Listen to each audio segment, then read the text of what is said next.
Welcome to Wisdom of the World. Today I'm going to tell a story about laziness. It's a story from Mexico. It's called Riches Without Working. And it goes like this. Once upon a time, there was an old widow who had a son who never worked. But he had a girlfriend from in Mexico called hacendado, a landlord, a big farmer, a rich farmer.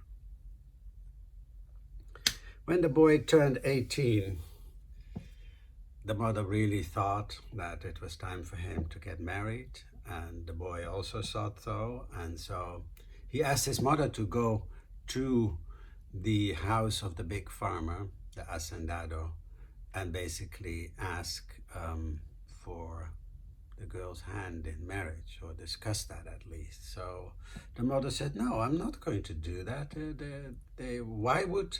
Why would anybody agree to marry you? Yeah, we are poor." But the boy insisted, so finally his mother went to the house of the hacendado, and the servants ignored her first, and then finally asked her, "What do you want?" And she says, "A little something." And then the hacendado, the landlord himself, and the daughter came out, and he was very polite, and he said, "It is a lot of trouble for you to have come here, and I am grateful for that. But you guys are dirt poor. Why don't you work for a change? Why don't you do something? So maybe you earn some money, right?" And so the mother was shaking, and she hardly heard his word, and she went back, the words of the hacendado, and she went back home and told her son what had happened. And the son said, "Okay, never mind. Let's stop that. Just make me some chicken, and tomorrow I'll go and get some firewood, so that and I'll bring it home so that they cannot say that I'm a lazy guy." Next morning he set out early, and he walked and he walked and he walked, and at some point he got a little tired, and he thought, "What's the point of all of this? And I'm hungry and I feel tired." So he sat down, and it's also getting already late. So he sat down and began to eat the chicken. He broke it into pieces, and he ate one piece, and he set aside the rest. And once he had finished the first piece, he wanted to get another piece, and then he saw that it had been nibbled at, eaten at. And so he stood back and he watched, and then he saw a little mouse come up to take something. And then he thought, "Oh, where does that mouse go?" And he searched and he searched, and he finally found the house of the mouse. And he said to the mouse, "Listen, you ate you're a thief. You're stealing my food that my mom has prepared." And the mouse said, "Please," held his hands up like that and said, "Please don't kill me. You wouldn't kill my children, would you?"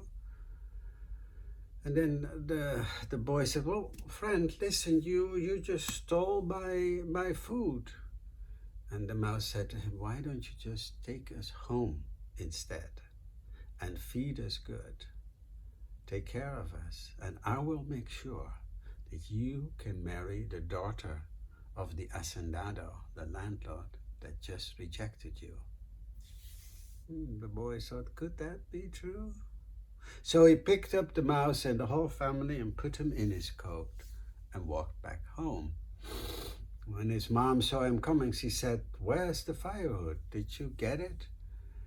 And the boy just said to his mom, "Can you get some cotton?"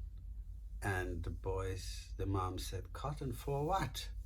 And the boy said, "Because we need bed clothing for the mice."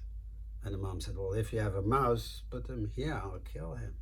He said, "No, Mom, the mice are going to get us everything that we want." So the mom went to get some cotton, And with the cotton, the boy made a nice area for the mouse family to sleep, and he also fed them. And then that night, on advice of the mouse, the boy went to the hacendado, to the house of his girlfriend. He spent some time there, and he knew that he kept all his money in a box. And so he sort of managed at that visit to make a little hole in the box, and to take one little piece of silver outside of that little hole. Later he went back home and he showed the mouse the little piece of silver. And from that night on, every night, the mice went over to that house of the landlord and picked out more and more through the hole, picked out more and more of the silver, until in the end, the box of the landlord was completely empty. Now, at some point, the mother of the wife of the hacendado, mother of the girlfriend, got very sick. And the landlord sold about half of his land in order to pay for her cure. But her cure, in the end, didn't work, and she died. Then a little later, the farmer, the big farmer, the landlord himself, got sick. And again, he sold the rest of his farm to cure him, to help him. But in the long run, because they thought there's always that box of money that will save him out of any difficult situation. Then eventually also, the landlord died. And then when they went to look into the chest with money, they saw it was empty. So the daughter went to her boyfriend, our friend, and said, "Do you have any money?" And the boy thought for a long time, and he thought, if I don't tell her the truth now, it will never work. So he told her the whole story. And she listened, and then he asked her hand in marriage. She liked that boy. I mean, they were boy and girlfriend for a long time already. So in the end, she said yes. So they got married, and of course, they had enough money. They were rich. And as for the mice and the mouse in the family, they took really good care, and the mouse never lacked anything that they want. Now, why am I telling you this story? What's the takeaway here? Of course, laziness in itself is even considered a negative action. It never leads to anything good. But taking care of others, like the boy, even if his reasons were selfish, took good care of the mice. Taking care of others, that's the way to go. Thank you.